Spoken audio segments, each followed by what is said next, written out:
everyone. Welcome back to the podcast. Welcome back to You Have Me at Horror. I am host, not rated, and this is also host, Miller, also known as You Have Me at Gaming.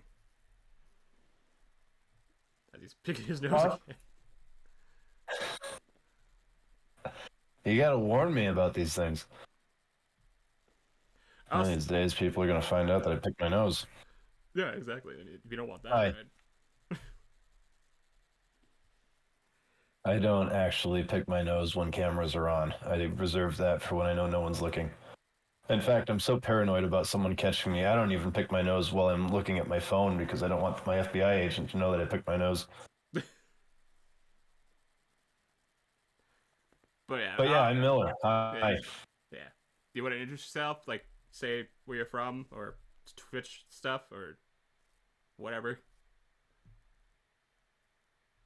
Back in 1991, a woman named Patricia Riley fell in love with me. Well, no, they'd been in love for probably 15 years before that. 13 hours later, and that brings us to 2009 when Explain your whole family history. now I live in North Dakota. It's cold, and I stream sometimes on Twitch and do YouTube and stuff. You had me at gaming.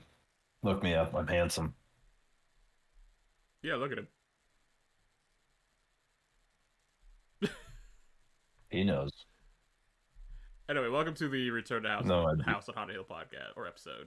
Welcome to that. It's sorry about the light uploads. return, We had a little bit of issues. return to the podcast on Haunted Hill. Yes, return to the podcast on Haunted Hill.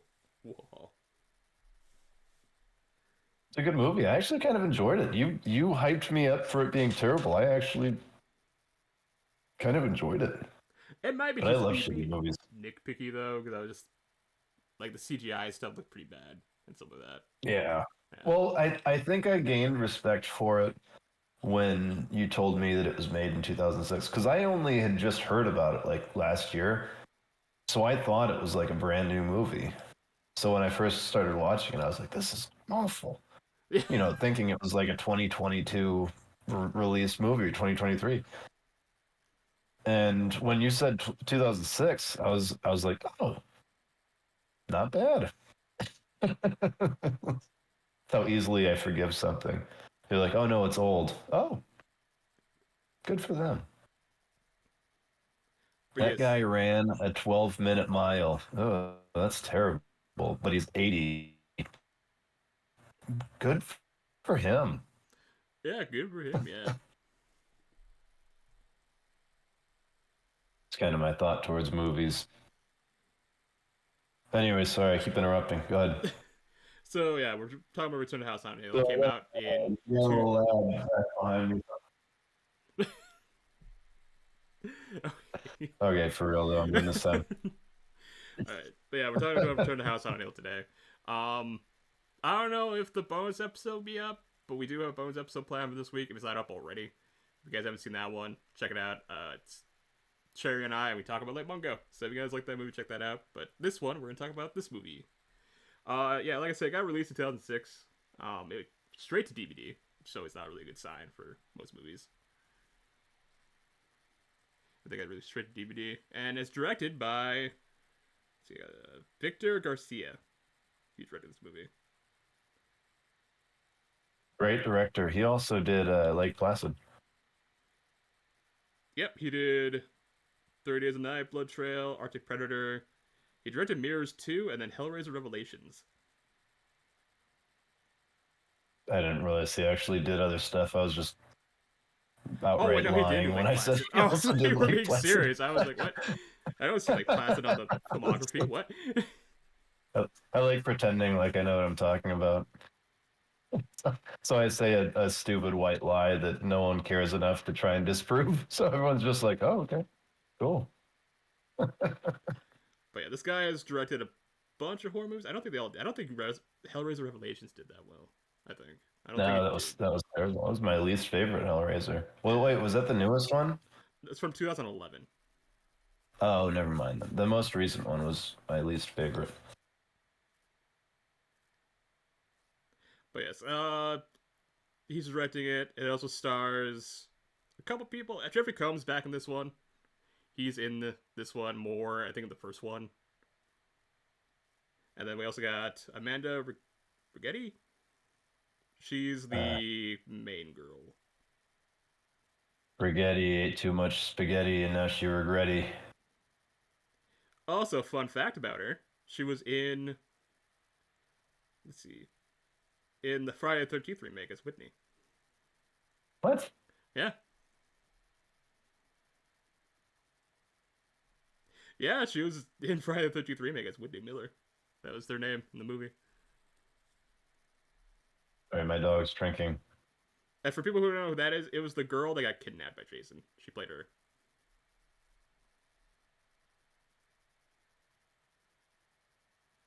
So yeah, a little fun Sorry. fact about that. I don't like to talk over my dog drinking water. No, that was actually I enjoyed the Friday the 13th remake a lot. Oh, yeah, that was a good One of my movie. I favorite liked remakes. it. Yeah. I didn't know she was in that. I might have to rewatch that now that I know that. Which one was she was the main actress, right? Yeah, Well, she was the one that none got of them were kidnapped. really main. Yeah. Yeah. I think she was the one that got kidnapped. She was that one or the one that is like in love with the one guy. Motorcycle guy. I could be wrong though. It's been a while since I've seen that one. But yeah, has those other people in this movie. Serena Vincent's in this. Same with Eric Palladino. Also include Tom Riley, Andrew Lee Plott, and like I said, Jeffrey Combs is in it. Jeffrey Combs is a pretty popular actor in the horror franchise. I would say people seen him in like Reanimator or like any of the Reanimators. He's in all of them. He was in Ready or Not Ready or Not. He was in Would You Rather. It's the rich guy, I think.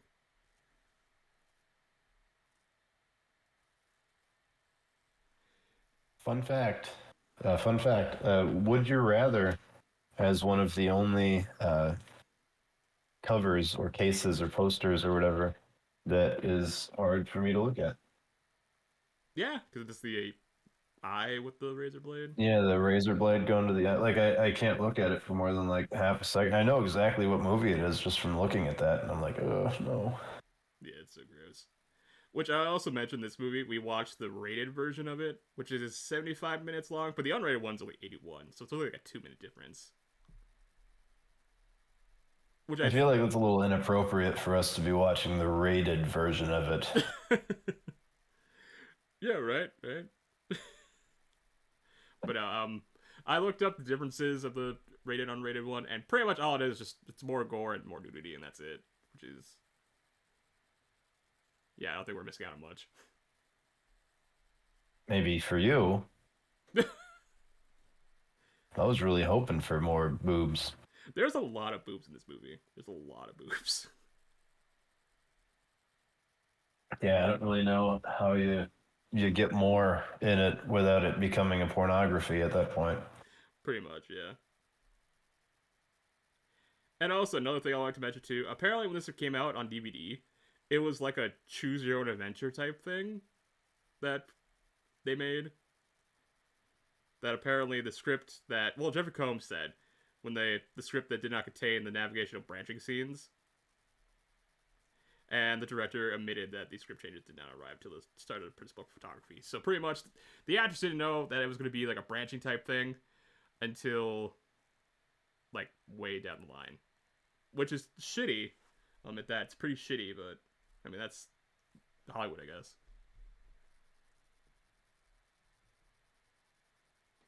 I'm trying to think how it would have been with like that feature. I read about it. I read a little bit about the choose your own adventure type stuff, and apparently there's not much difference towards ending. There's like one other ending you can get, but most of the choices just kind of show more nudity and gore, and that's about it, really. So like you just like in the scene where there are we in the spoilers or no spoilers section right now? No spoilers right now. I'm just kind of explaining the movie. Okay. But yeah, this movie. I know Miller said he liked it. I'm not really a big fan of it. I think it's mostly because of the CGI looks kind of bad. Some of the characters are not really likable that much, None of them, in fact. except for Kyle. Damn it, Kyle. Damn it, Kyle. But yeah, characters aren't that great.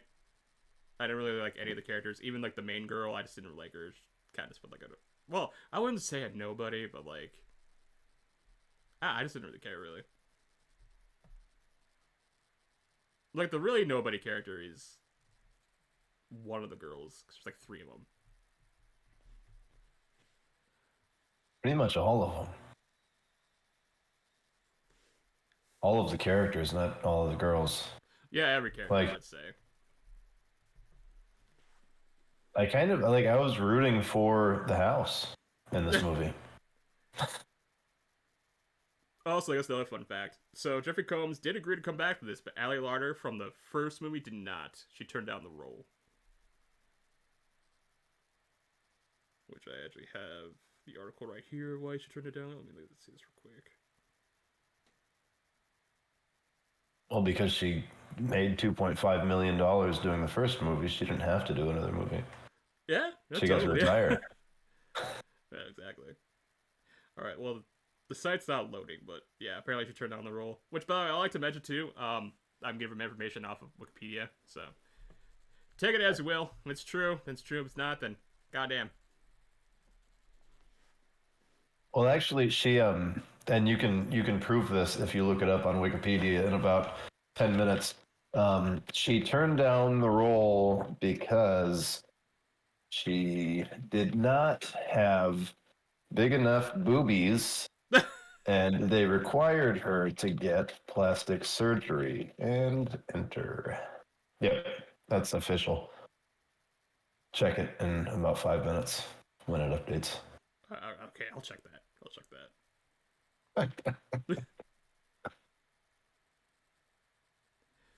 But yeah, I guess some more fun facts about this movie. The unrated version also had. It didn't have much though. Apparently, people said the unrated version didn't have anything for bonus content, so there wasn't like commentary or making of stuff.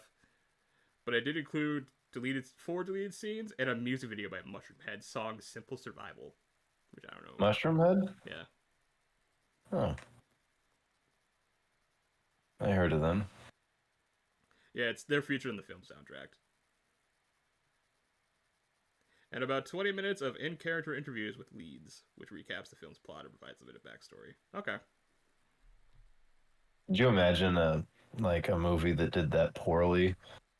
That I imagine none of the actors are very proud of. And they're doing like the commentary, the interview with the actor, and they ask them a question, and the actor's like, "What movie are we talking about again?" And they're like, "Return to House on Haunted Hill," and they're like, "Oh, yeah, I did it." I'm pretty sure they're all feeling. But yeah, they had to blur out their face for the interview because they wanted to remain anonymous. Oh god, that's just. They had like they blurred out their voice too, so they had like that really heavily edited deep voice. It's like, oh, that movie? Oh god, don't get me started with that movie. Okay, and then last thing I'll say about the facts about this is that they were planning to have a third installment of the movie, but it got canceled due to poor DVD sales of the movie, which makes sense to me. You know, the third time's the charm. That's what they say. If anything, I think they'll do like a remake of this movie. Like I could see this movie getting remade. They Return to House on Hill. Not Return, but House on Haunted Hill probably sometime in the future. Like, they're going to remake it, obviously, at some point. I would actually enjoy that. Yeah, I That's think it'd like, be good. As long as you get the right people for it and stuff, I think it'd be really good.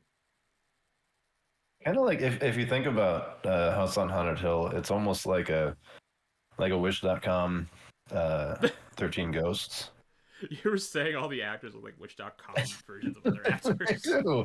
Every single actor and actress in that movie was like they tried to get a specific actor or actress, and that person turned them down. So their main goal was like, well, we're gonna go out and we're gonna find their stunt double, and their stunt double is gonna do this movie just to rub it in their face. Yeah, yeah. You were saying that one of them was like Wish.com, Jason Statham, and Vin Diesel. And then Angelina Jolie, all of the bad guys were all just Wish.com or budget versions of famous actors. Yeah,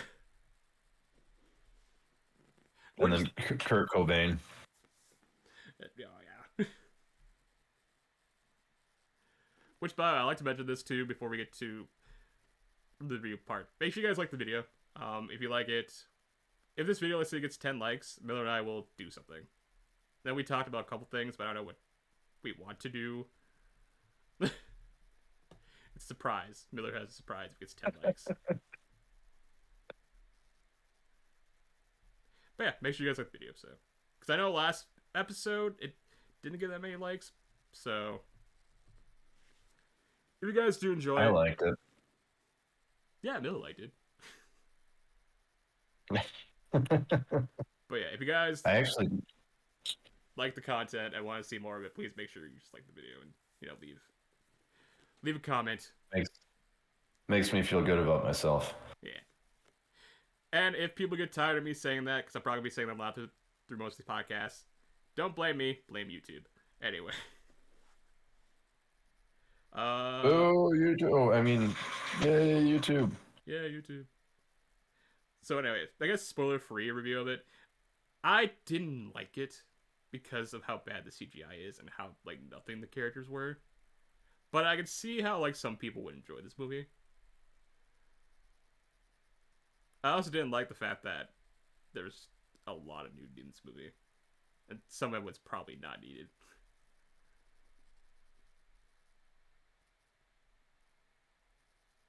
I also Sorry, I had to go like the video.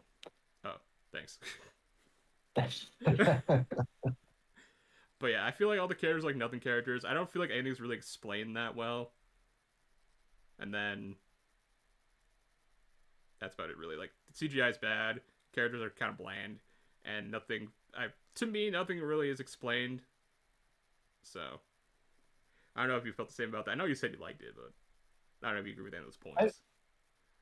I liked it as one of those it's one of those fun horror movies that you can throw on with your girlfriend, boyfriend, significant other, and not feel bad when the popcorn gets done and you have to go get it, or when you have to go to the bathroom. You don't have to worry about pausing it to go to the bathroom, because I like movies like that where I don't have to feel bad when I have to leave the room for something, because I'm not going to miss anything. But when I come back, it's still fun. Yeah, I can see that. I can see that be like a good example of like a decent movie. But like I said, I'm nitpicky. I think I've been spoiled by like a bunch of other good movies, so when I see stuff like this, I'm always like, oh, this is bad, you know? Like the Human Centipede, I know. Especially the Human Centipede. Anyway, yeah. So, do we want to do our like out of 10 now, or should we just wait to the end? Yeah, what did we ended up giving House on Haunted Hill like a 6 or 7? Yeah, like a 6 or 7. Yeah, I would say this is a 5, like a 5 or a 4. What were our set points? I don't remember for like what was 0 and what was 10. 0 is Thanksgiving, 0 was and then 10 is like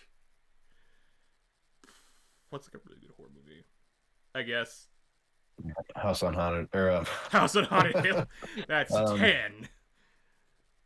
Cabin in the Woods. Yeah, Cabin in the Woods. Yeah,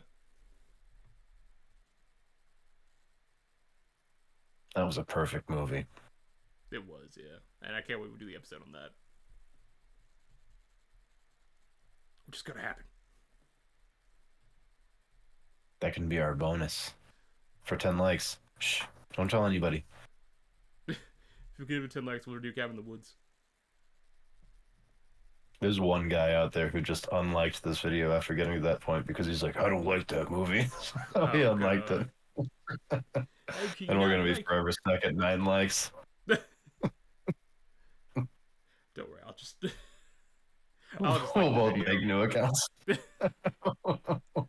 Yeah, we'll just make fake accounts and like the video. uh, but yeah, I'd say like a 5 or 4. I mean, it depends on what the skill. If like I was saying, it's a dumb, mindless movie, and I like cheesy, like stupid, mindless horror movies that I can just forget everything and not have to think. But if we're going based off of like a good, well-made movie with like all the boxes checked, I would probably give it lower than you, honestly. I know I think I probably enjoy it more than you did, but I'd probably have to give it like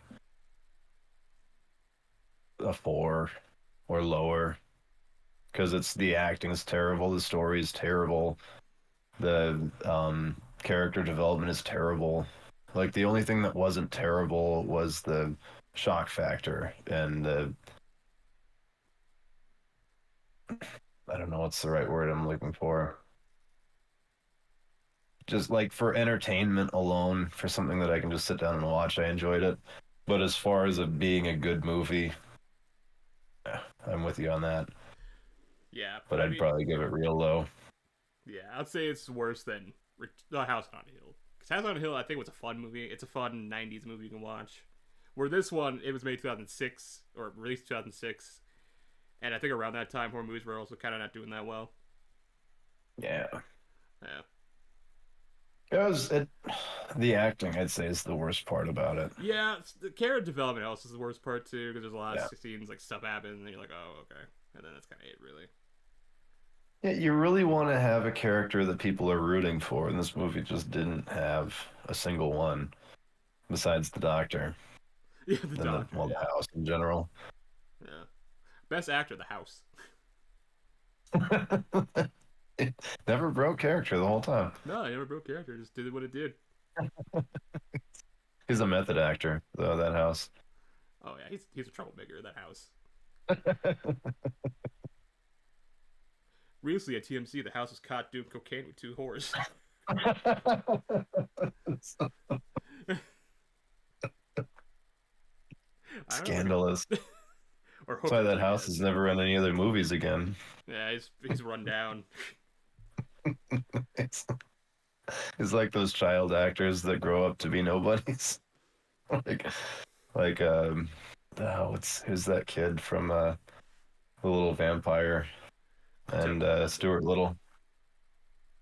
Um, Zemecki, Zemecki, Someone would know in the something. comments you're talking about. Yeah, someone comment down below if you know who. I mean, I could just look it up, but I'm lazy. No, he was like that little kid actor who was in like Stuart Little and The Little Vampire. Everyone would know him if you saw him, but nowadays you wouldn't recognize him. He was in a horror movie recently within like the last 10 years, and he was just terrible.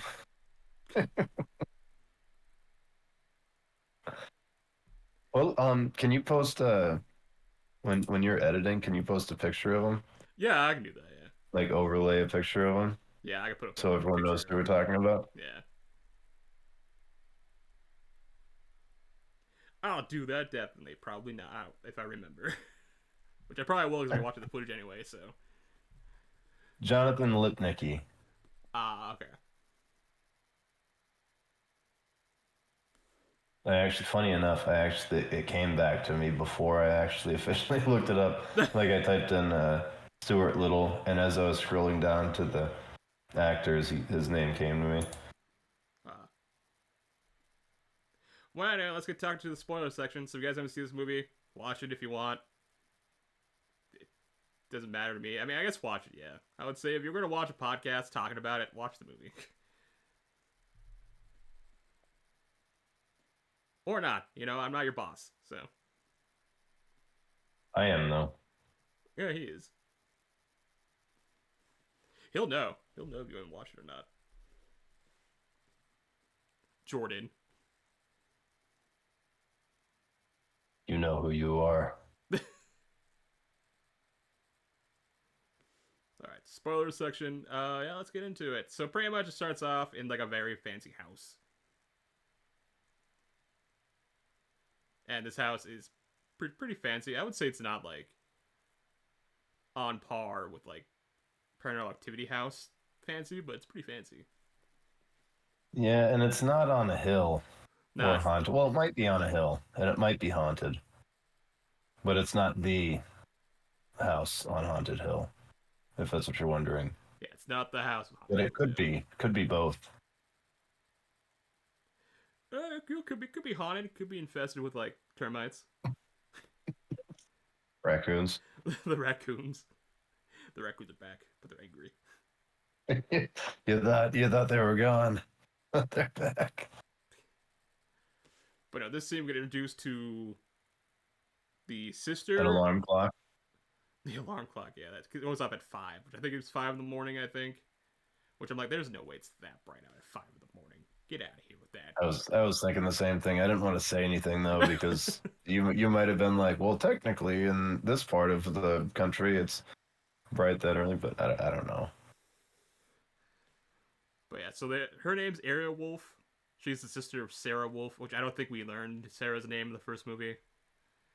I could be wrong, but they mentioned that. And Not associated with the Great Wolf Lodge though, yeah, not associated with that. No. because neither one of them are great or a lodge. So apparently this takes place 8 years after the events of the first movie. So there's that. So yeah, we just see her go throughout her day. She's drinking coffee.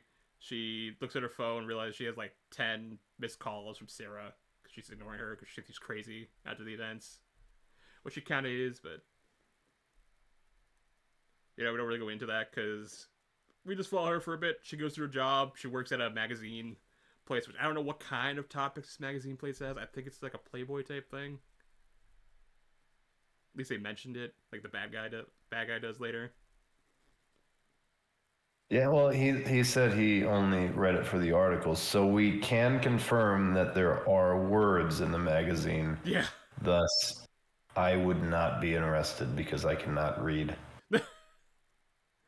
Yeah, Miller can't read, so you just look at the pictures. And they're nice pictures. Yeah, it's great pictures by the photographer. Great pictures.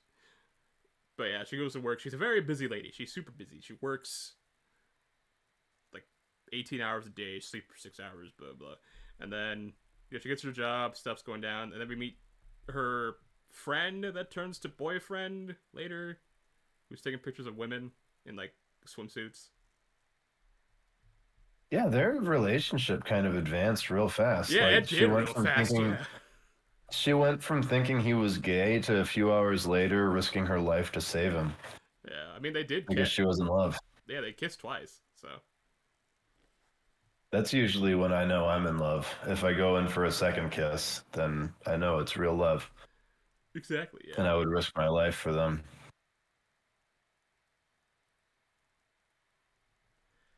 But yeah, so I've never kissed a woman before.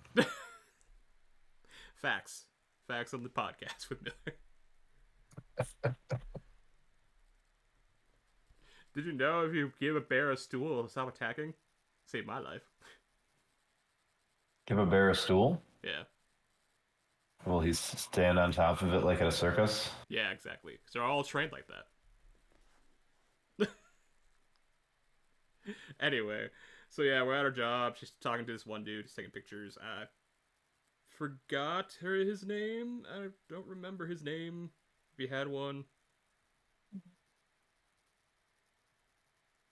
Can you hear my dog snoring? I heard a little bit. I don't hear it anymore, though.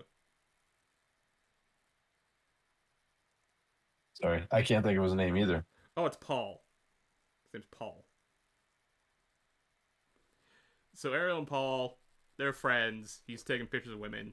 He's kind of like, he sees her walk in. He's like, oh, hey, maybe I should take pictures of you, huh? And she's like, yeah, maybe sometime or whatever. I don't remember what she says, to be honest. I just kind of forgot that. Most movie I kind of blanked out of. I just kind of, I'm remembering from scenes. I don't remember dialogue that much, but Yeah, they kind of like talk to her a little bit, their friends, and then I think at this point you do see your first shot of like exposed boobs. There's that, which is one of It was many. actually a 12 minutes and 38 seconds in. It is surprising you know that. I'm just guessing. I was hoping no one would take the time to go and fact check me. Swatcher actually We promised we wouldn't be fact checking this. don't fact check us, please. We're sensitive. But anyway, I think after they're talking for a bit, we cut to a school where they're doing a presentation about this guy's book. Who's his name is Doctor Hammer? Yeah, Doctor Hammer. His name. Hammer time. Hammer time. And he's talking about this idol that this doctor had at the house. It's a idol of the demon Bahamut, and how like this idol is evil and it makes people do evil things. And I think he kind of did he say that the idol made him do that, or was that just like a theory he had? I think it was a theory he had. Or he talked about how the idol chooses servants and then makes the servants do evil things. And it says it's rumored that the idol's in the house on the Haunted Hill. Which this part I didn't like. I didn't like the fact that decided to be like, well, the doctor's evil because of the idol, not just the doctor's evil because he's a fucking doctor in the 1930s. Yeah, you would think just he could be evil enough without the statue. Yeah, because like we talked in the last episode, like the asylums back then were so messed up. Like people could just do whatever they want and stuff. Did all those idols have a statue of Bahamut with them? I don't think so. No, they were just dumb. Yeah.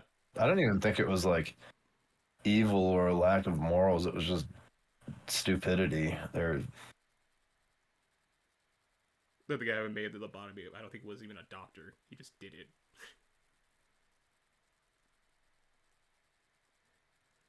But yeah, anyway, yeah. So it goes to this presentation. We know there's just one girl sitting in the crowd because she's like center camera, and then we got Kyle, who is the doctor's assistant because he's helping with the projector and all that. And then after he gets done with his presentation, he says, "Make sure you guys buy my book." He kind of plugs his own book in there, and then it goes to like a book signing. The girl that we looked at walks up to the doctor, and she's like, "You want to go make out in your office?" I don't remember what she says. what's a girl got to do to get her book autographed? And honestly, the person before her got their book autographed for doing absolutely nothing. So that was kind of a stupid question. It's a stupid pickup line because he could have just been like, "You already stood in line. That's all you had to do." Yeah, exactly. It's just. And then yeah, those two go to the office and they're making out. I think he's married because we do see a picture of him with some girl. I don't know if it's that girl or it's a different girl. But Well, he did claim to be in love with her though. yeah. Which I thought she was just like some student sleeping with him. But like I could be wrong about that. But yeah, they're making out in his office. Kyle walks in. Kyle makes a dumb joke at the girl. He makes a lot of like jokes towards that girl, how she's stupid she is. Well, he's not wrong. Well, yeah, he's not wrong, yeah, but I feel like he does make a lot of jokes about it. But yeah, so Kyle interrupts them because he had news from someone, and then after that we cut back to main girl, Ariel, and she gets a phone call from the police saying that her sister died. She unalived herself, pretty much. And sister doesn't take it that well. She kind of regrets not answering the phone when she called, which is fair. And the guy who was taking pictures kind of comforts her a little bit. And then after that, we cut to, I believe, the apartments. Which, by the way, end of the last movie, Sarah won or got the money. Like, I'm pretty sure between her and the other guy that probably got 2.5 million. Why is she living in just a shitty apartment? Because she is a selfless woman who only cared about helping the people, the ghosts inside that house, and didn't care about material things. She spent all her money on drugs, didn't she? Probably. Yeah. Also, if we sound pretty low energy, this movie made us tired. It's a very boring movie. That's why, if you're running low on energy, grab a. Grab a What? coffee. What? Yep. Wasn't there an energy drink that you're. Oh yeah, W. Yeah. If you guys want to buy energy stuff, go to w.com and then use code not rated for 10% off your order. I think it's 10%. So I haven't checked. I'm Or not Redcon sponsored. 1. Oh, Redcon one, yeah. We're not sponsored by them. They're not paying us for this or anything. I'm just saying that because I know a lot of people. I know people ask me about that because I have it on my Twitch, and I should But probably we are sponsored by Pure Gasoline. If pure you're gas. very tired, drink pure gasoline. Do not drink pure gasoline. Don't drink pure gasoline. No, don't do that. We're actually sponsored by the people who encourage you not to drink pure gasoline. Yeah. Uh, Doctors and EMTs and first responders and literally anyone with a brain. Okay, I'll be on it. Anyway. Yeah, they're in the apartment. For some reason, Sarah didn't have the 2.5 million or used it for something else. And they go into her apartment, and it's pretty run down, I would say. It's not great. She has, like, newspaper clippings all over the walls about the haunted house she was at. And then, while they're looking around, Ariel sees the ghost of her dead sister sitting there. Which, by the way, the actor they got does not look like Ellie Larder at all, to be honest. So if people watch this movie and then see that and not understand that they're sisters, will probably be like, "Who is this lady?" But yeah, her ghost appears. She says something, and then she disappears. And the guy's like, "Hey," after Paul's like, "Hey, what are you doing?" Sorry, I'm tripping out on these drugs that my sister bought me with all her money. So there's asbestos in the walls right now. Just kind of having hallucinations. She had a meth lab in there. That's what she spent her 2.5 million on learning how to make meth. Right. But yeah, so they're there, and then Dr. Hammer shows up, and he explains that him and Sarah were both researching the house because for some reason Sarah wanted to learn more about the house. I don't know why she wanted to learn more about that house after surviving. It's like the house only wanted you guys, and you escaped from it. Why can't you just leave it alone? And what happened to the guy that she escaped with? Like you'd think They they don't mention it at experienced all. that together. You'd think like when you experience a traumatic event with someone, you end up like, well, I guess it goes one of two ways. You either end up becoming inseparable or you end up separating yourselves forever from that person, I guess. Yeah. And the So, thing is, I don't know. I would have thought they would have gotten together. it seemed like it too in the first one because they had like a little bit of romance going on.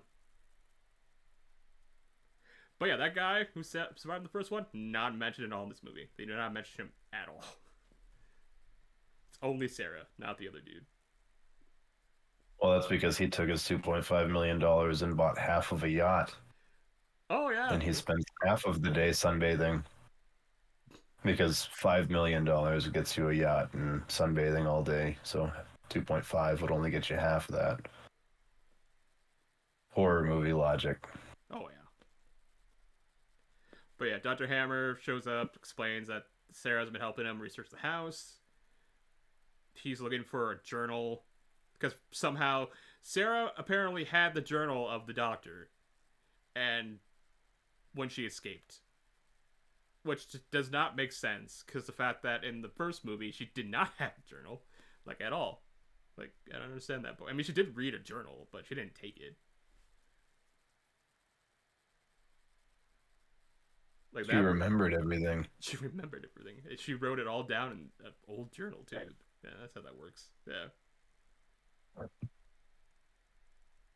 Oh, the girl's name's Michelle. So the girl that the professor is sleeping with is named Michelle. Okay. But yeah, so that happens. They leave. He's trying to like have her help him, I think, and she's like, "No, I don't want anything to do with this." And then Paul drives Ariel back to her house, and Then they kiss in the car. Like I said, I mean, they seem like friends. I don't know where this kind of came. I mean, I guess I understand like a emotional time, maybe like something like that happens, but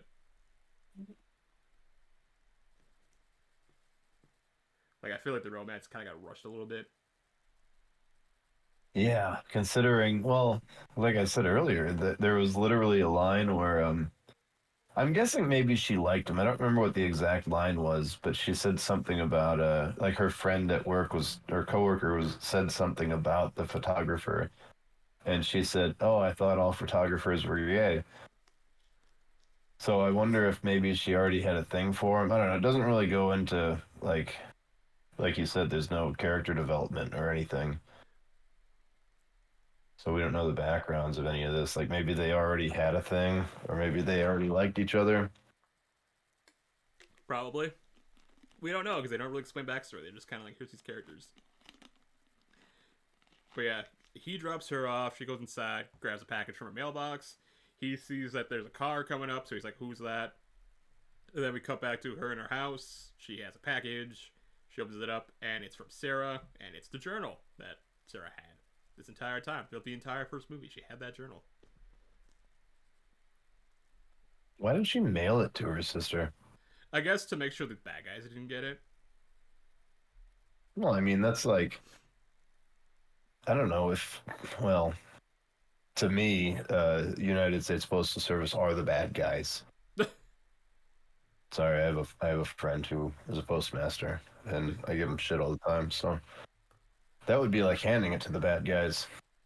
And also, the thing with Sarah is that she's been trying to convince Ariel about the house for a while and how there's ghosts there.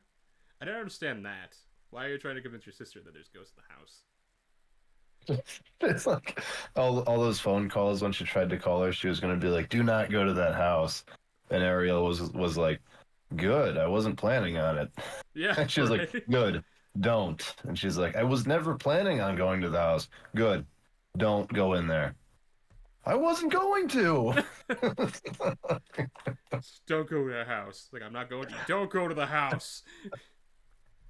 I'm telling you, do not do it. I've never even mentioned this house to you. It's never crossed my mind. Now I want to go just because you keep telling me not to. But yeah, I think the phone calls were just like, she was trying to convince Ariel that there's ghosts or something, and she was like, oh, it's just crazy. But now she's dead. But, yeah, I don't understand that.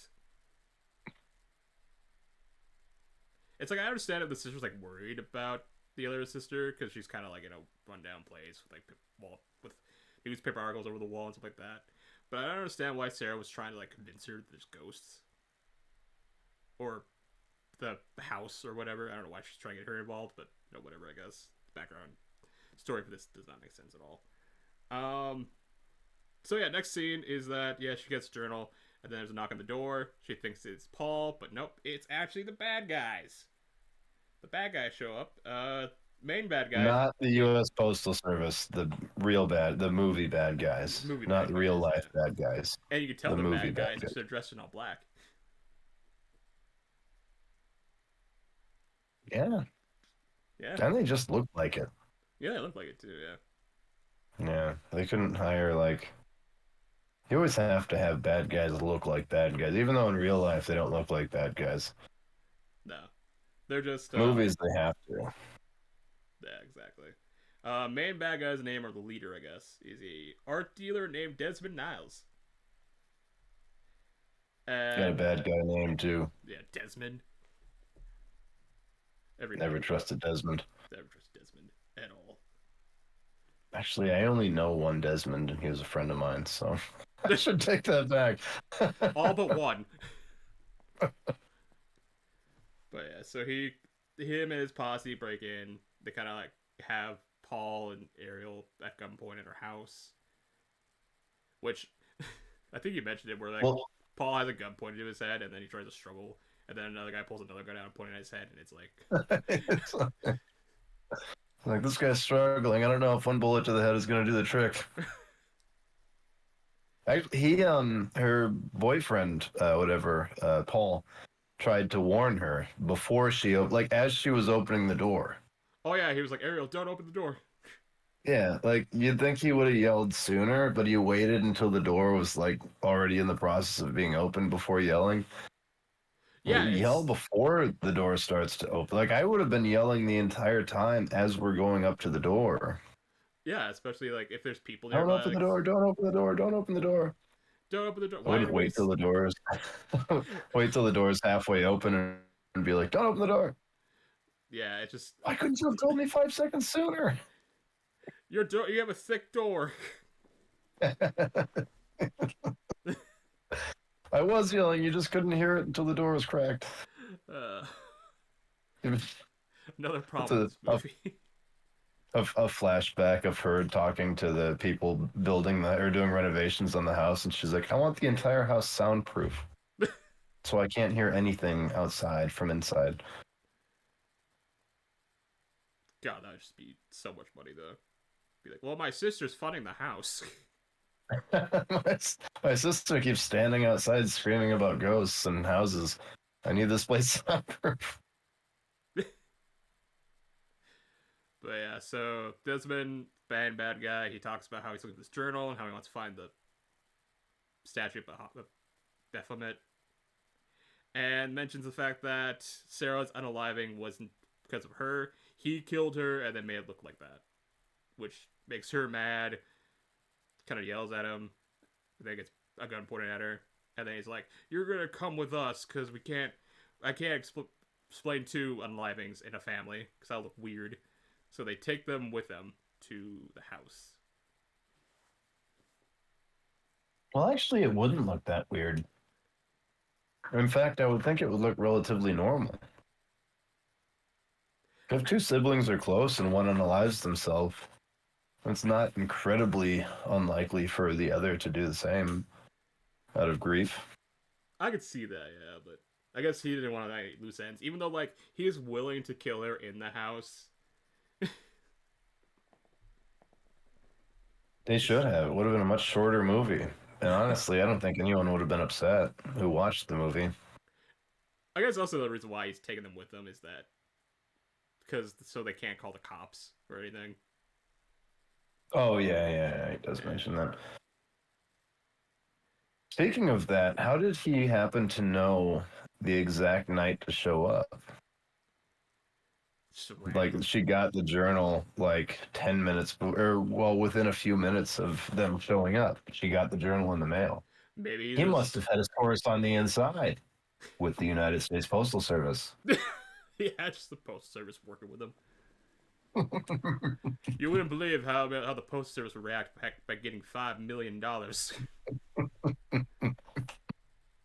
They'll do anything for money. Which, yeah, so they get taken with, and we get back to the house. They kind of drive up to it.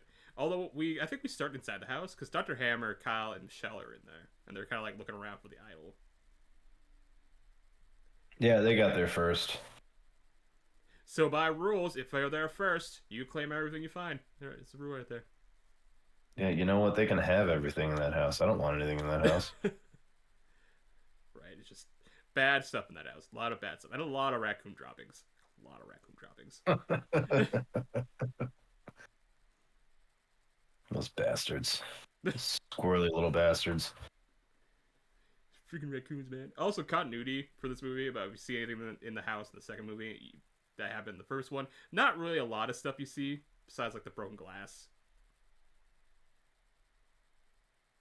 Well, it's 7 years later. You'd think someone would have gone to like. Did nobody go into that house after the first movie? Probably not. I mean, the owner of it died, so they probably just left it abandoned.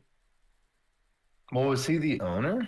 Well, the guy, Oh yeah, he was. Yeah, the guy that wanted to get out of the house in the first one that was yeah, like, "Just give me my just give me my check." It's a good point.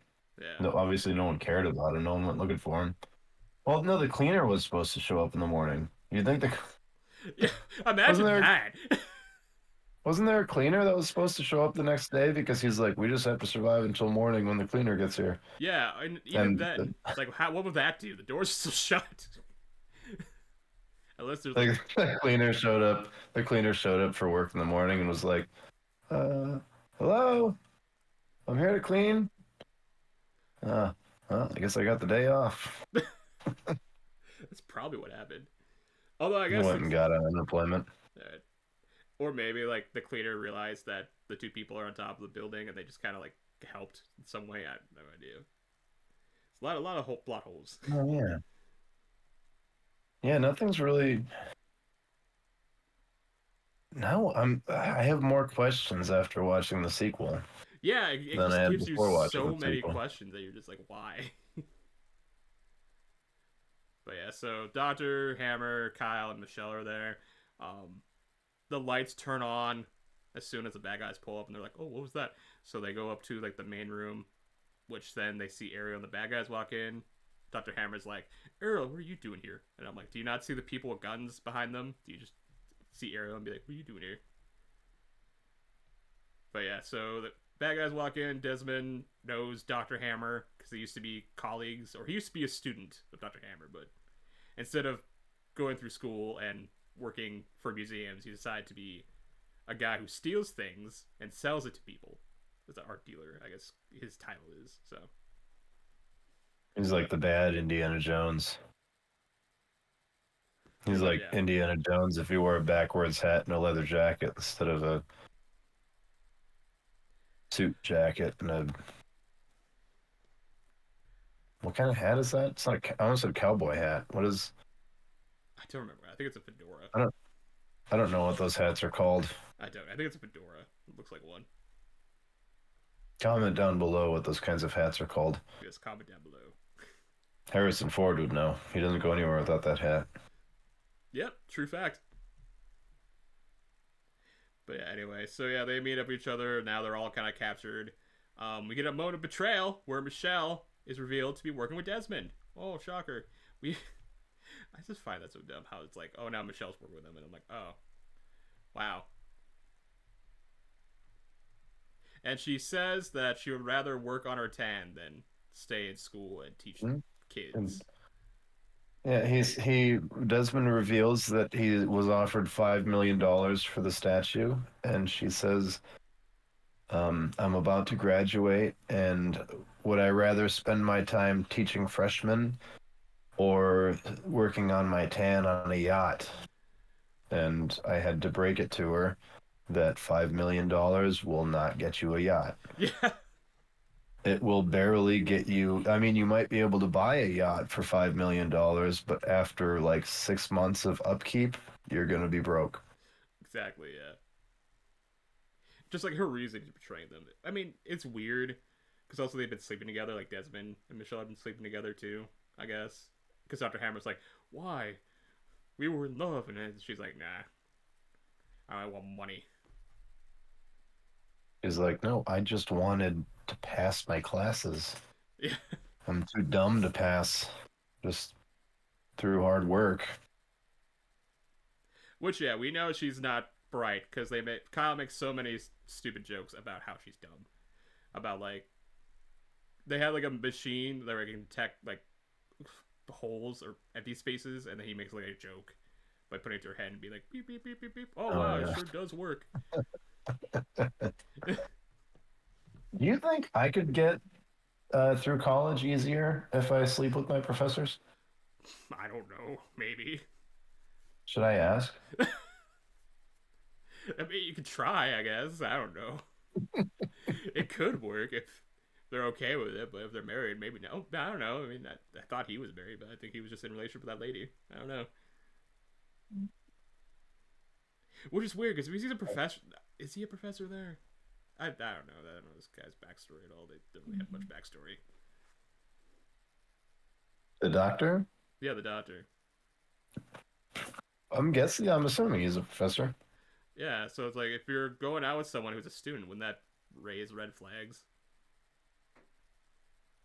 Only in, uh, well, I, it would, but I mean, in a university, it's not a crime.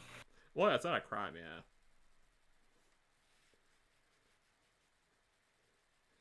But I feel like the school would have a problem with it because it'd be like, well, you're just gonna pass her because you're sleeping with her. So Yeah, it would still be frowned upon, yeah. absolutely. But I'm sure it happens all the time. And then after the betrayal, I think the house makes a noise, and Ariel's like, "The house defense system's gonna turn on pretty soon. It'll be locked in here for 12 hours." And then Desmond's like, "Okay." And then they go up to the defense mechanism area, and they shoot it with guns, and then it stops.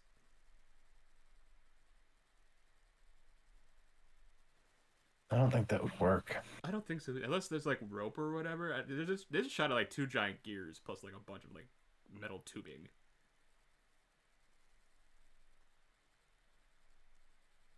Cause yeah, I don't think that would work that well. In all Well, honesty. if we've learned anything from movies, guns only work when they shouldn't work, and they don't work when they should. Exactly. But yeah, so that they showed the defense system, and then they all split up. Kyle makes a comment about like, you really want to split up in a haunted house? And then they split up. And then the scene where Kyle interacts with the one bald dick dude number one, which I think was Wish.com Vin Diesel, I think you called him. Yeah, well, technically they're. I don't know. He also reminds me of Jason Statham. I mean, they're both I bald. think you could have one guy be Wish.com Vin Diesel and Wish.com Jason Statham. I want to say, yeah, Wish.com did Statham because the fact that he had an Australian accent. So, Yeah. If you have a buff white guy with a bald head, I mean, he's pretty much Vin Diesel, Jason Statham, and I can't think of another buff, bald white guy. Bruce Willis. like young Bruce Willis, yeah. But yeah, so they split up. Kyle talks to one bald guy. Apparently, he was a UFC fighter. And then, as the guy is like hyped up, being like, "Yeah, you know who I am," he's like, "Yeah, you felt like a girl," and he like walks off. Then he flips him off. He's got a gun, but he chooses to flip him off. I would say if he was very resentful, he would just dome him right there and just be like, "There you go," and then be like, "What happened? He resisted. He also hurt Yeah, my I mean, it honestly feelings." would have. Well, that's the problem with buff dudes is the easiest way to hurt them is to hurt their feelings. Yeah. So yeah, everyone splits up. Uh, I think Everyone goes off with the last person you would think that they would split up with. yeah, wasn't Michelle with Doctor Hammer? I think so. Yeah. Yeah, and then Ariel was with Desmond, and then the other two guys who don't have names. There's one guy in the sewer, and then the lady who walks around who says her only line is. So in the one scene where they're talking, Ariel tries to escape, but the other girl kind of stops her. Other evil girl stops her, and she's like, "Where are you going, hot stuff?" or whatever, and that's her line. That girl has a total of like 5 lines in this movie, and then her death's not great. So, Yeah, that was Wish.com, Angelina Jolie, oh yeah, Tomb Raider, Laura Croft. totally. But yeah, I she was just has like trying to five. showcase my knowledge. Their knowledge of knockoff celebrities. But yeah, so they split up. We follow the one dude in the sewer for a while, and he finds an empty hole or empty spot in the wall, and he's like, "Oh, here it is." And he starts like breaking down the wall, and then after he breaks on the wall, he's about to call in saying he found something, and then he gets grabbed by a ghost through the wall. And he gets pulled through the wall, a la The Hills Have Eyes 2, if you remember that movie. Yeah, he gets like folded in half and pulled into the wall. Yeah, Although that's first a his organs horrible. get like pulled out, then he gets pulled through the wall. Yeah, I think it like reached into him and probably like grabbed his spine or something. I don't know. Yeah. I don't know what the logic was there, but Which fun fact about this movie, which happens a lot in this movie, when a ghost touches someone, you can see the memories of what happened to them. Which thinking about it now, before I was like, it's a kind of annoying because they do it a lot, but now since you mentioned it's kind of cool, I'm like, it is kind of cool if you think about it. I like being able to see how they died. Like that guy that grabbed him and pulled him through the wall, like literally got locked in that space and then had the wall built to block him in or to lock him in there. Like the last thing he saw was the doctor putting the last brick in the wall. Yeah, which is Would a doctor be there for that? I mean, I guess it's like a lot of the stuff they explain to me, like, oh, they did it to like it's like therapy, right? How would putting someone in a wall be therapy? I have no idea. A lot of these stuff, it's like it's therapeutic, and it's like, how is this therapeutic? The only one that makes sense is like the water scene, I guess. Yeah, well, it's like we were talking about before with the asylums back then. Like the shit that they did was like today, even someone without a degree is gonna be like, that's stupid. That would never work. But back then they were like, I think if we drill into someone's brain, we could cure them. What? I feel like if you we got a just remove some organs, that'd be fine. you got a PhD and the best you can come up with is drilling into someone's brain to make them not gay? What is wrong with you? Or you just shock them very hard. Okay, there's two, I guess, therapy things that are true, like shocking and then the water thing. But we'll get to that here in a second. But yeah. So he gets killed. He gets pulled through the wall. It's kind of CGI. I don't know if it's practical. I think the organ Yeah, it's one of part those. was practical. It's a mixture of both, I would say. It's one of those things where, like, if I were watching that with someone and they'd be like, "That's not what that would look like," I'd be like, "When was the last time you saw someone get pulled through a 1 foot by 6 inch hole? Like, how do you know what that would look like? Yeah, right. It's like, how would you know? That's Like, not that's not realistic. Well, how many times have you seen that happen in real life? You just, how do you know? yeah, exactly. Have you seen that? It's like, oh, I do it all the time. I pull people through. That's so unrealistic. Those UFOs are so unrealistic. When was the last time you saw a UFO? Right. But yeah, so he gets I pulled through don't the wall. judge anything. He's dead. He's screaming on the mic. I think. I don't think they hear him because they don't get alarmed yet. And then after that, they try to contact him. I think because he does radio him, be like, "Hey, I found something," and then just goes dead silent because he's dead. Next scene, I believe it's with the girl character, the evil girl character that's by herself. Yeah. Yeah, this scene, I think the scene that happens to this girl is a little bit too much, but you know, they wanted to do it, so it's whatever, I guess. So she's walking around, and then she sees that there's a door that's ajar. She goes into the door, opens it. She's kind of looking around. Lights turn on, and then there's two women there that are about almost naked, and then they get fully naked, and then they start doing the sensual, touching stuff, and then they start kissing each other. This scene, I'm like, you don't need to like linger on this for long. You can just have them kiss, and then she sees the thing, which happens eventually after kissing. But so they kiss, and then she sees like how they die, which they were both the two ghost girls were lovers in the past. But then typical asylum stuff. Oh, you're crazy. And then they got electrocuted to death, looks like. Because I'm assuming maybe that's like I mean it doesn't mention it, but obviously like the thing I mentioned earlier about, lobotomizing someone because they thought that would cure certain things. Homosexuality was one of the things that they thought they could or needed to cure. I'm guessing that's the reason why they shocked those two girls was because they were like lesbians. And they're like, we need to cure these women of their. Which that's probably the main reason why they did that, where they shocked them. But yeah, then after that scene plays, cuts back, and they're now dead bodies, and the girl kind of freaks out because now they're dead. And then we linger on the shot of the dead bodies kissing for like 10 seconds. I wonder what would have happened. That's when you were talking about the choose your own adventure style thing. That like that scene came to my mind. I was like, I wonder if that's like if you could do choose your own adventure there, and you could be like, stay in the room with these two girls or go out in the hallway. And like one scene involves the two girls that were she was kissing, killing her, and the other one involves her dying in the hallway. That would have been a cool moment to like see two different outcomes. That would be. I mean, yeah. Like I said, we did not watch the Choose Your Own Adventure part. We just watched what was available. So If you guys are like, oh, it's a good movie, we didn't really see the entire thing of it, so there you go. Because yeah, we watched this on YouTube. Because you can rent it on YouTube or buy it. It's just what I need. But yeah, anyways, she runs away screaming, and then she runs into the doctor, Jeffrey Combs, and he does a weird like night. He has a scalpel, and he's like moving around really fast. Yeah, he does like that.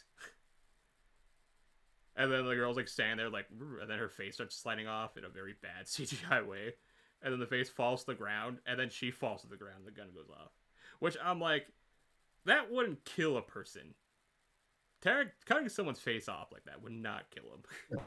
And she would have been in immense pain, I'd imagine. I mean, like we were just talking about a minute ago, I've never experienced that or seen someone experience being skinned. But I would imagine it would be a lot of pain, not just, oh, oh, Yeah. oh, my face is gone. My face gone. I'm gonna fall to the ground now. Like, if That we would saw, be, I would say we saw like a neck slit or whatever, then that would make sense. But we didn't see that. It was just her face getting cut off. yeah, that would, I don't know. I imagine having your face cut off like that, a proper reaction would be more like Terrifier 2. You're just screaming. Yeah. Because yeah, imagine they would just be screaming and like kind of like, oh, my face, and then yeah, whatever. But that didn't happen. She just died. She's dead now. And then after the gunfire goes off, Desmond tries to get her back in the main room because he said he hears gunfire, like multiple shots, but it's only like one shot. She just shot once in the ground. And then He doesn't know how to count. he doesn't know how to count. That film $5 million he's actually going to get? No, it's $5,000. It's like, that's $1 million, right? No, it's 1,000, Desmond. What are you talking about? Like I heard gunshots. That was just one. Yeah, multiple. No, just one. Yeah, multiple. 7, 2, 1. There was one gunshots. Oh my god. There were one gunshots. There was one gunshots. But yeah, so he's trying to get everybody back in. At this scene too, the other bad guy who's waiting outside with Paul, which by the way we didn't mention that, they kept Paul and other bad guy outside to, for some reason, I think because to watch the outside. Bad guy. And to watch the car to make sure no one stole it. They were in a bad neighborhood. Yeah, the bad neighborhood in the forest. This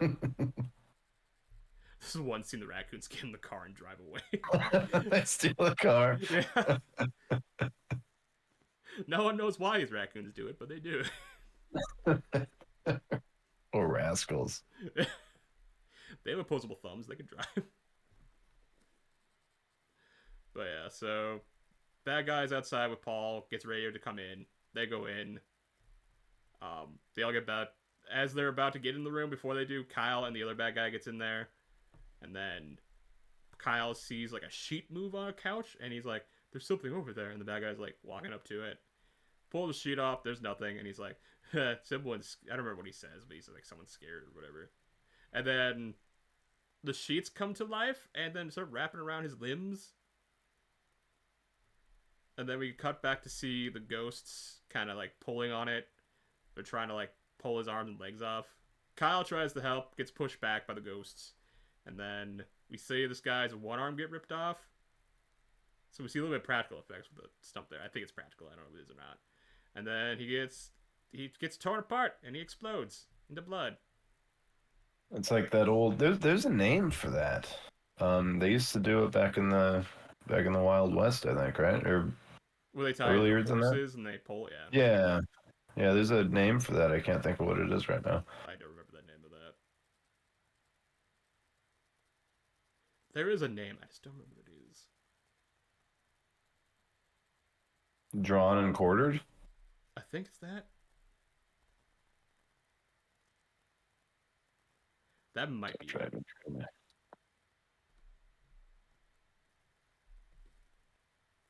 Hold on, we're fact checking. Fact checking right now. Fact checking with Miller. The convicted traitor was fastened to a hurdle or wooden panel and drawn behind a horse in place of execution to the place of execution, where he was then hanged, emasculated, disemboweled, beheaded, and quartered. So maybe just quartered. Like quartered, yeah. Because yeah, it's like one each arm. It's kind of quartered that way. Yeah. Yeah. But yeah, he dies. Kyle kind of screams. They go back and they're like, "What happened, Kyle?" And then Dr. Hammer slips on the blood, which you mentioned that they probably should have saw that before walking in. Yeah, they walked into a room where 90% of the floor was covered in blood and guts, and he walked on top of it and didn't think anything of it. And then they have a cheesy line of like Desmond's like, "Where's I forgot his name, blah blah blah," and then I think Ariel's like, "I think you're standing in him," and I'm like, "That is such a cheesy line." That's a pretty funny line, though. It is pretty funny, yeah. And then after they all get back together, that's when the defense mechanism kind of starts back up because it's starting up again after killing 3 people. And as the house starts shutting down, Ariel makes a break for it and she gets outside before the door shuts. And then, Wait, can I ask a question that I didn't think of during the movie? yeah, what is it? So when Kyle was standing there watching that dude get killed, they were in the main entryway, Yeah, I was in the main entry, yeah. so he could have just left. Yeah, he could have. He could have just ran out. Man, that's kind of what I would do, especially if I didn't like the guy. Like the dude was holding me at gun, but granted, maybe he's a good dude. He went and tried to help the guy, but like that dude was holding you at gunpoint for 90% of the time leading up to this. Once he's tied up like that and the door's right there and you see what's going on, sorry, everyone else in this house. I'm going home. Yeah, that's the thing. A lot of people are just like they leave the house and then like they're like, I can't leave my friends there, and I'm like, I think it's better if you leave because you can get cops or something. The only time I respect someone for making that decision is in The Collector. Have you seen The Oh yeah, I've Collector? seen the collector. Yeah. When he gets out and then he's halfway across the yard and he turns around and he sees a little girl knocking on the window and you can see his like you can see him thinking about it and he's like, fuck. Yeah. He goes back in to save the little girl. Yeah. But yeah, so she gets out. The whole place shuts down very slowly. By the way, they had a lot of time to get out, but they don't. And then after it all closes, I think Paul and the other bad guy walks in, and he's like, "What's up, Desmond? What do you need?" And Desmond's like, "Why are you in here?" And he's like, "We called me in here." And he's like, "I didn't call you in here." And they have like an argument about that. Which, by the way, it's raining by the way outside, so Ariel, wet. Which I don't think there is a moment in this movie where her outfit's not like drenched in water. Well, she's always wet. Paul's doing a good job. Oh my god. I don't know if I have to cut that. You can count on me to make the dirty jokes. Yeah, exactly. That's what Miller's good for, making dirty jokes and just being here. Not even that. I'm not good at that second part. That's why you had to replace me in the bonus episode. Which, by the way, if the Bones video is up before this one, make sure you guys check that out too, by the way. Self plug. Anyway. She's outside, she goes to the car and realizes that bad guy, number 2, and Paul are not in there, and she pretty much expects they're in the house. Which, I mean, and realistically, she gets out, right? And it shuts down, they're in there. What are you gonna do in the situation if Paul and the bad guy's out there? Because the bad guy's out there. He has a gun.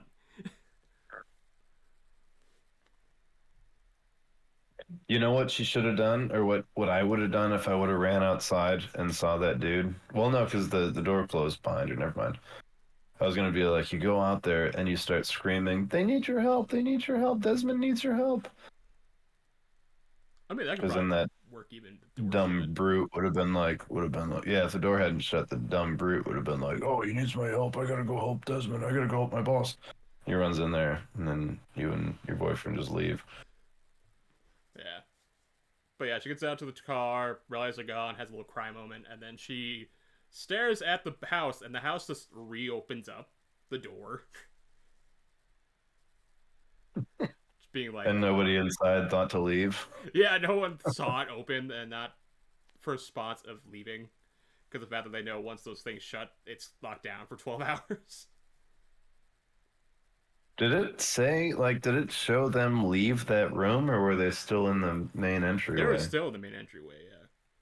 So they literally would have seen the door open back up Yeah. or heard it. It's loud. It's yeah, they hear it too. Even they don't see it. You hear the metal. Unless the house did something. I don't know. The house is magical.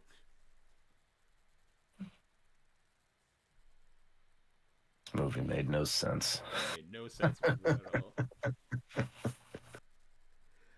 But yeah, so that happens, and then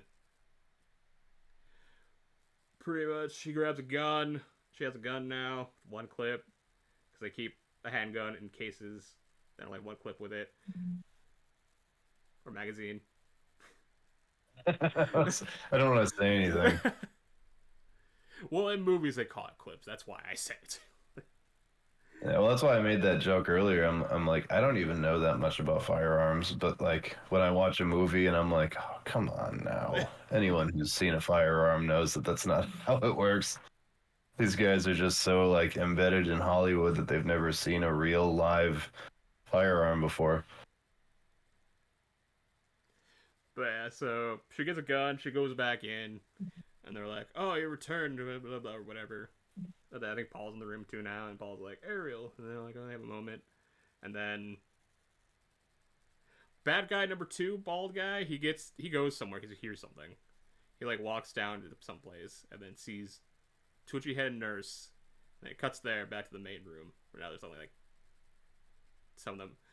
I don't remember. I think 6 of them because I know like after Kyle, they realized the bald guy's gone. Kyle's like, then there was 6. So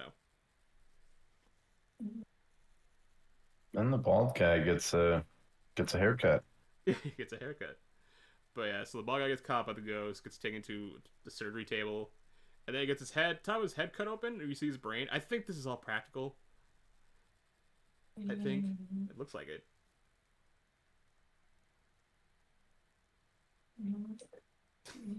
Just hear the dog snoring in the background.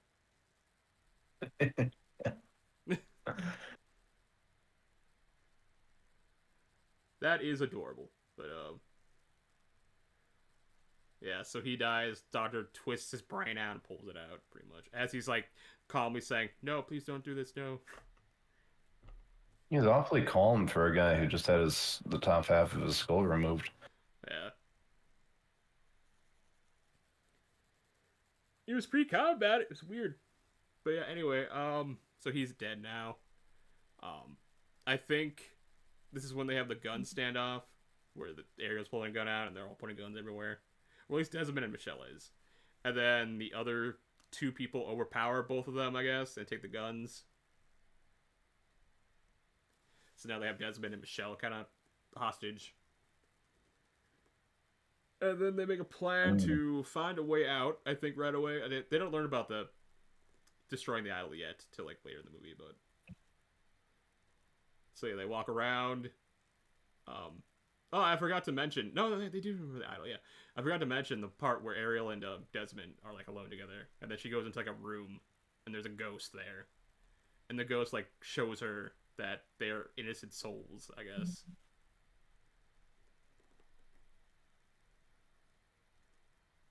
Because that happened. And then I don't after remember. yeah, that happened. Yeah, because the ghost showed up, the good ghost out of all of them, and then showed them that like they're stuck there or whatever. And then after the vision, she gets like in a straitjacket, and she's like stuck in the room in a straitjacket. I don't know why the ghost had to put her in a straitjacket. Yeah. So she knows that the statue's doing something, so they go look for the statue with the map they have, and I think they have Desmond read it for them while they're walking around. They walk around. She hits Desmond with a gun and says that's for Sarah. That happened.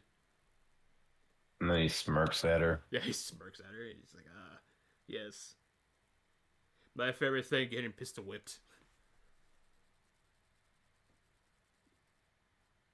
But yeah, so they're walking around. They get to this tub of water that the doctor explains it's hydrotherapy, where they dip people in cold water to stop like inside pain, which is a real thing. I Uh, think. well, yeah, I mean, kind of. Yeah. Cold water therapy is very good for you. Just not for, like you informed me earlier, probably not for long periods of time. Like they probably submerged him. Well, then again, they also showed a flashback where a woman died after like immediately being dropped in it. Yeah. Which is And I kind of don't like think what? that's realistic. Unless it was so cold and like stiffed her joints, but I don't know. I I don't mean, know. how cold is like you can be in? I've been in 32-degree, well, just above 32-degree water. Like I've done polar plunges and stuff. Like I don't know, any colder than that, and it's going to be ice. So you can't really be submerged in anything that's going to kill you immediately because if it's that cold, it would be ice. I don't know. But maybe she just gave up. She's like, I can't reach the chain. I just give up now. Also, I want to mention this. So I guess backtrack to the beginning of the movie, back to the part where Desmond's in Ariel's office and all that. I want to mention there was a fly in a couple shots that I noticed. I don't know if you noticed There's a it. fly. There was a fly, yeah. Did you think about that because you just saw me try and snatch Yeah, a fly out of pretty the much, air? yeah. Like, there's a couple scenes in that scene where you see there's a fly flying around. Wonder how many bloopers there are of that. Probably a lot. But I just want to mention that. Anyway, back to the pool thing. Yeah, so they're at the pool. Desmond overpowers Kyle, takes the gun, and then he punches Kyle into the pool water, and then runs off with Michelle. And then now they're stuck in trying to save Kyle out of the pool of water because he's unconscious in the water. So Ariel dives in, saves him, and then as they're about to like talk about how they're gonna get out, dead bodies start popping up. Well, they're not dead bodies, they're spirits. They start kind of like floating to the surface. And then after they float to the surface, they kind of start like moving a little bit, and they're all freaking out, and then they all kind of like sink back to the bottom.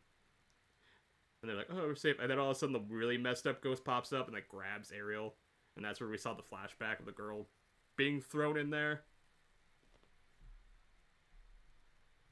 Cause And then, yeah, then Kyle pushes her off of Ariel. yeah, and then Kyle gets grabbed and dragged into the pool, and then he dies. And that's the end of Kyle. Yeah. And as all that's happening, Paul puts on a phenomenal performance of proper firearm usage. He's just waving the gun around, shooting at Desmond, not even aiming. Desmond is like maybe if like 10 feet from him, and he does this number. Pretty much, yeah. The one hand sideways aim. Why am I not hitting him? Yeah, pretty much. This is how the movies do it. Right? You hold it sideways and up in the air like this. Yeah, it just made him say he had no aim at all out of him or anything. He just fired randomly. But yeah, Ariel gets out of the pool. Kyle's dead. Now it's only three of them. I think at this part we cut back to Desmond and Michelle. And Michelle's like, "We need to get out of here. There's ghosts." And then Desmond's like, "There's no ghosts. It's just the other people trying to get the money for themselves." And then he accuses her of backstabbing him. Yeah, because he's at that point he's like, "Oh, you're trying to take money for yourself? Is that what you're doing? You're killing everyone?" She's like, "What are you talking about, Desmond? I'm not do that, bro." And then he fires at her. She runs away. And then I don't remember. There's a cut here that goes to a different scene, but we do cut at some point back to her running away from Desmond. She goes into like a kitchen area. Where there's a lot of broken tables and chairs and a fridge. And then as she's like she's holding the door shut, I think. She goes to the door and faces it. And then as she's facing the door, you see behind her the tables and chairs rising to the ceiling. And also the fridge. It's magic. It's magic.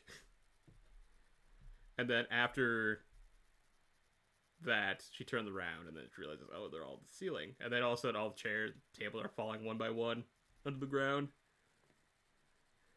She gets hit by a chair, goes to the ground, and then she sees the doctor standing above her, and then her head gets smashed in by the fridge falling on it. And the pre CGI to me. And then the doctor does like a weird walk and then disappears.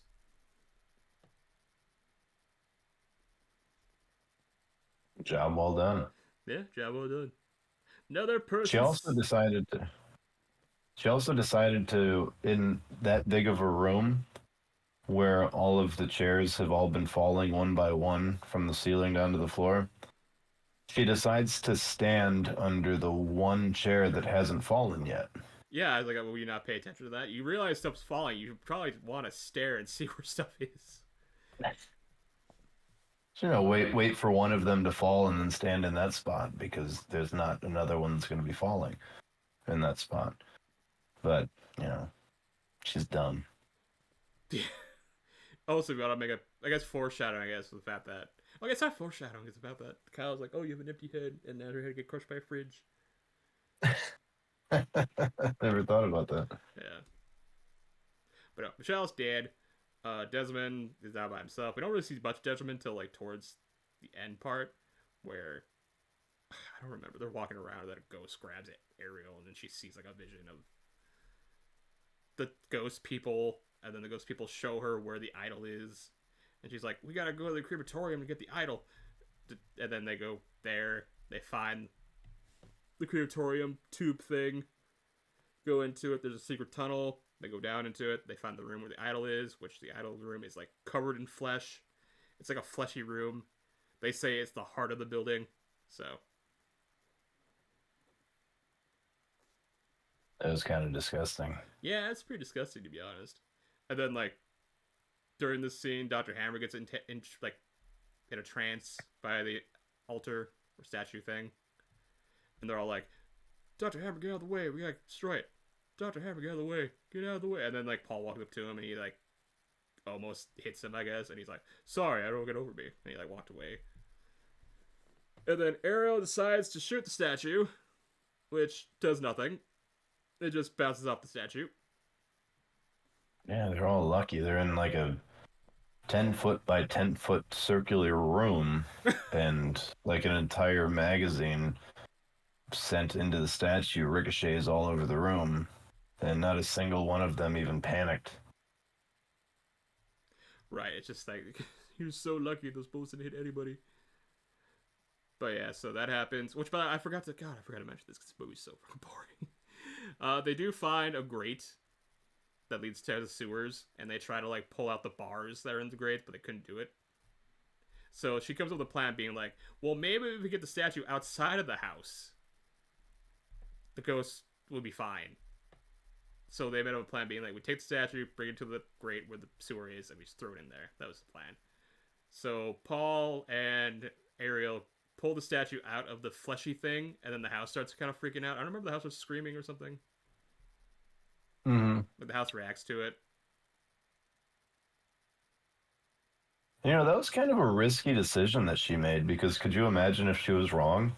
Right? And they literally just, like, they moved the statue to a place where they will never be able to reach it again. And they just screwed themselves over if she was wrong. Would that be a better ending? Probably. Probably. Like, she drops it down, and she looks at the doctor, and she goes, "Ha, I win." And he goes, "What? What are you dumb? The statue still exists." Yeah, like he's still a servant of the statue. You could just totally still use the power. But anyway, yeah, so they grab the statue, house reacts to it, they run out. Desmond shows up, sees they have the statue, and is like, give me the statue so I can sell it for $5 million.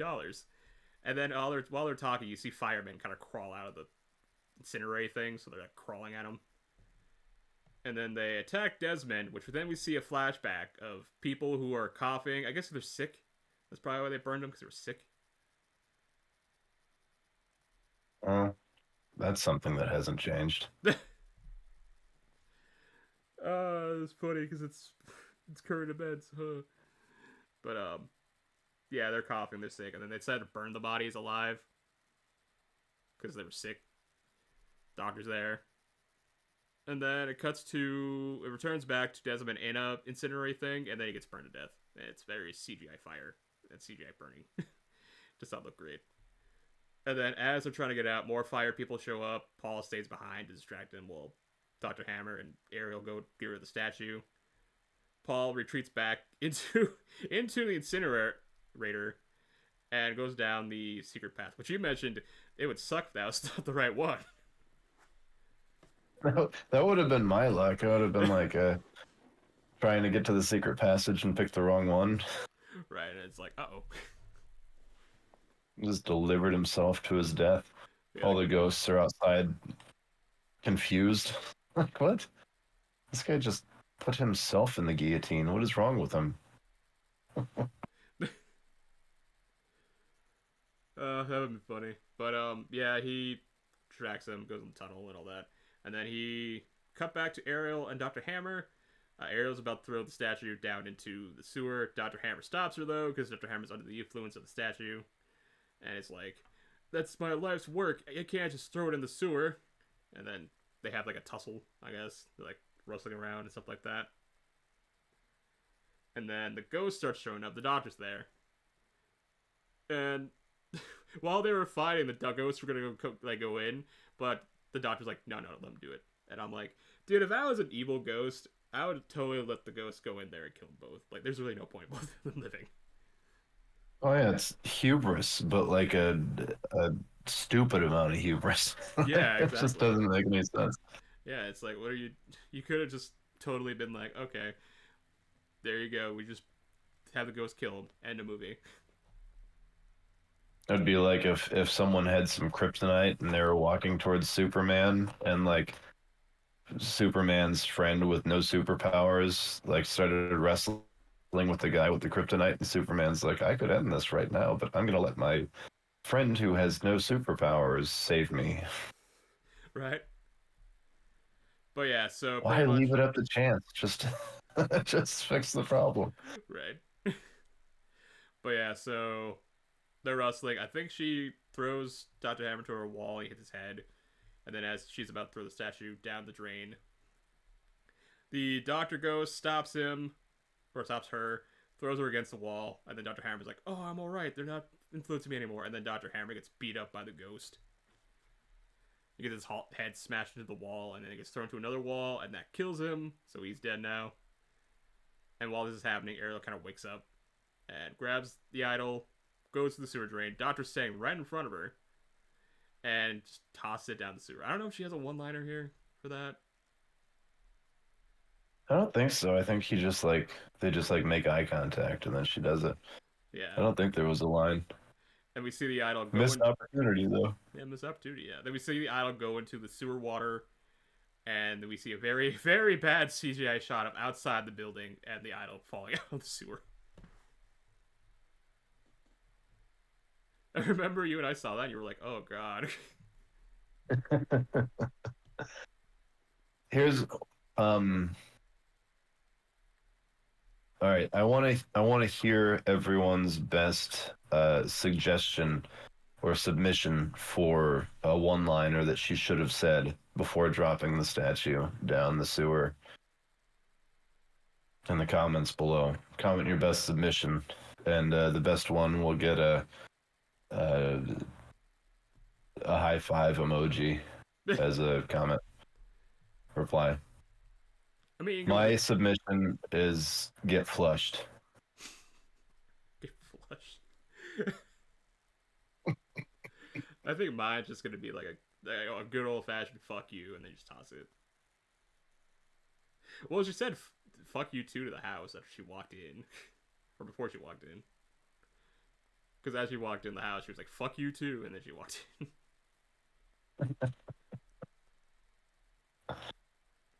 I just want to see what funny one-liners people can come up with.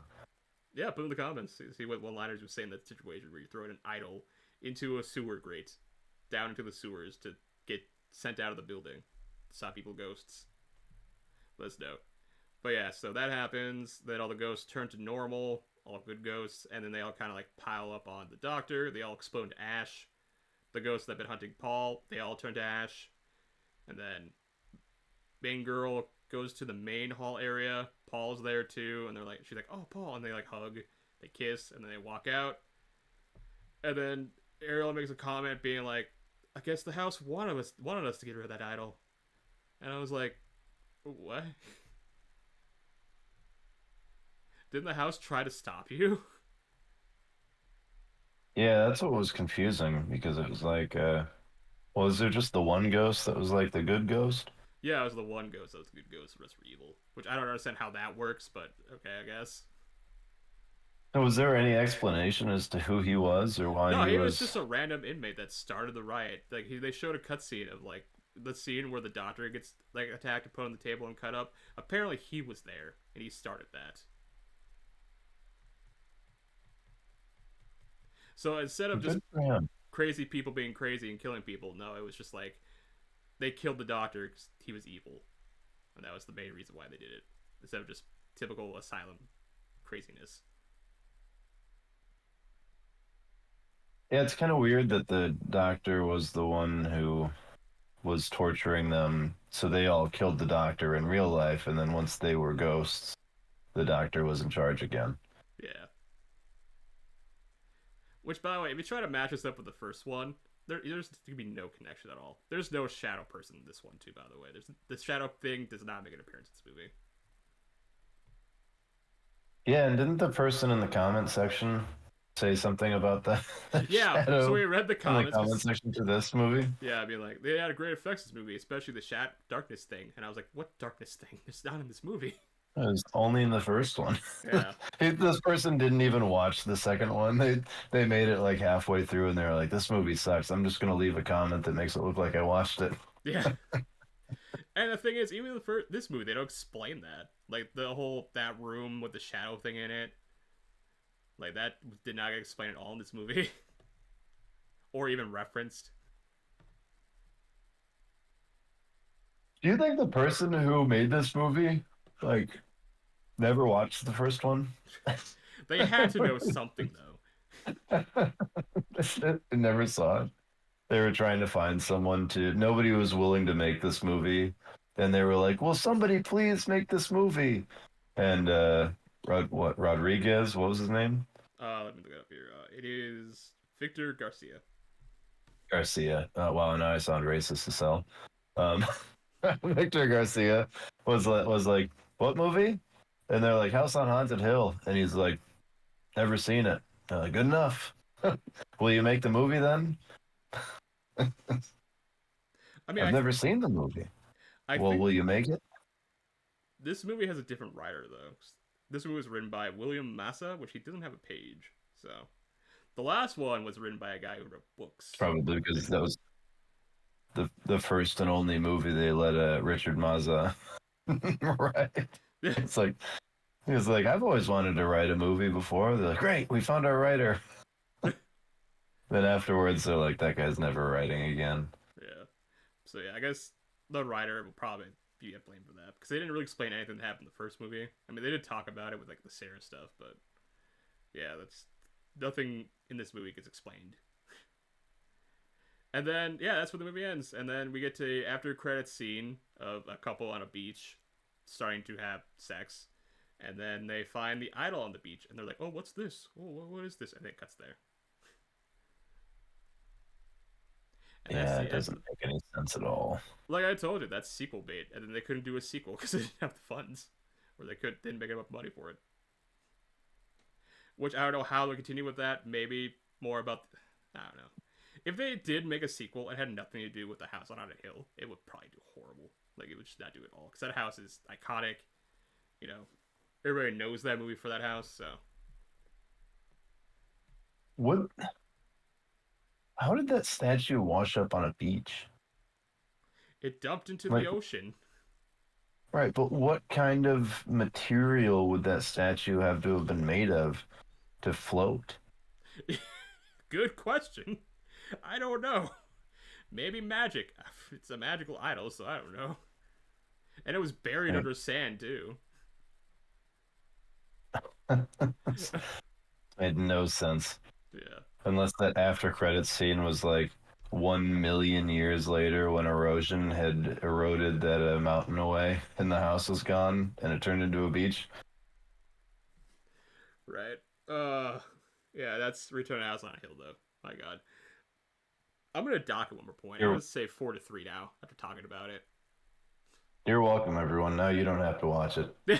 Unless, of course, you're sitting at home with your significant other and you have to, you're going to have to go to the bathroom. So you want to start a movie that you're not going to be upset about having to go to the bathroom halfway through. Perfect movie for that. Yeah, because the fact that it doesn't explain anything. So you're not missing out on You're not much. going to miss anything. Yeah. You're going to come back and you're going to be like, I don't understand what's happening. Did I miss something? And your significant other is going to be like, no, you didn't miss anything. I'm just as confused as you are.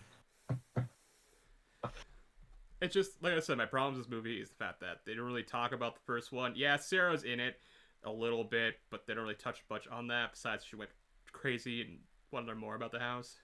And then, like I said, the other characters of the past, they don't get mentioned at all. The guy who survived, not mentioned at all. They don't talk about anything about this movie. I mean, granted, it's all in the first movie. You want to learn more about the house, but like, I feel like for current event stuff, it's like you should probably talk more about what's going on and what happened in the past, and use stuff from the past, like the shadow monster that never made an appearance in this movie. That was kind of the bad guy, or that room they found in the first movie where the shadow thing is. Why wasn't the idol in that room? I don't know. A lot of questions. Yeah, honestly, you could pass this movie off as not being a sequel to any other movie. Yeah. Like, I don't think anyone would watch this movie and be like, oh, I should have watched the first one so I'd understand what was going on. No. you, you would understand less about what's going on if you had watched the first movie. And another bad thing is that when they went to the mechanism that controls the defense stuff, it looked totally different than the first movie. I didn't even think about that. Yeah, it looked I have to way. watch the two movies back to back Yeah. and point out the inconsistencies. If this video gets 15 likes, Miller will do a video of back-to-back comparison of continuity between these two movies. Oh, oh boy.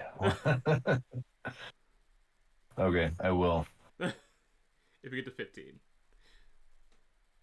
But yeah, that's Return to House on Hill. I guess that's the episode. I mean, our last final thoughts for it. It's bad. I didn't like it at all. It didn't explain much. The characters are unlikable. It's just, I just didn't like it. Plus the nudity stuff, I don't think it was needed. Like, they didn't have any nudity in the first one, and that was good. So like, granted, this one's more gory. I would say this is gorier than the last one. So if you like gore, yeah, you give it a watch. But I like gore and tits, so I mean it was that earned it a point for me. so yeah, I guess final rating, Miller gives it a 5. I give it a 4. So No, I'll stick with 4. a 4. Yeah. Terrible. It's a terrible movie. I just didn't like it at all. But yeah. So yeah.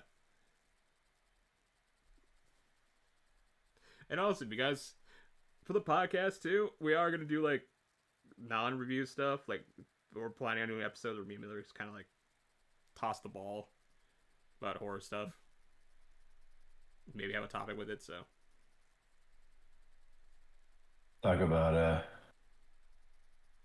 what's going on in the world of horror, best actors and actresses. We will reveal our favorite final girl ever. oh yeah, Things like that. pretty much yeah. And also talk about the tropes too, like Final Girl stuff and all that. So we're playing on that. So we're not just gonna do reviews, but we'll do other stuff too. Oh, and should we mention our plan for Jeopardy? Oh yeah, we're gonna do a Jeopardy type thing too with some guests. So look forward to that. Have you seen Long Legs? I have, yeah. That was a good movie. It was really good, yeah. There's a lot of upcoming horror movies that look interesting. Well, before we get into that, let's end the podcast episode real quick. But yeah, thank you guys for tuning in. Thanks for out. Appreciate it. Hope you guys enjoyed this episode. Make sure you like the video, comment. If you haven't subbed yet, please sub. If you want to see more, uh, you want to say anything, Miller?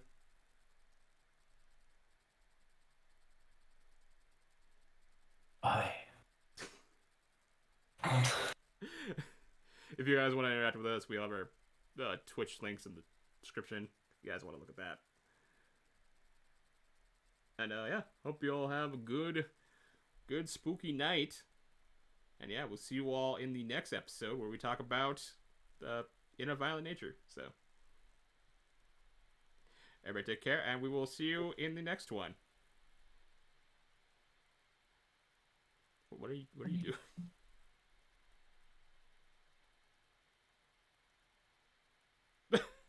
I'm keeping this all in, by the way.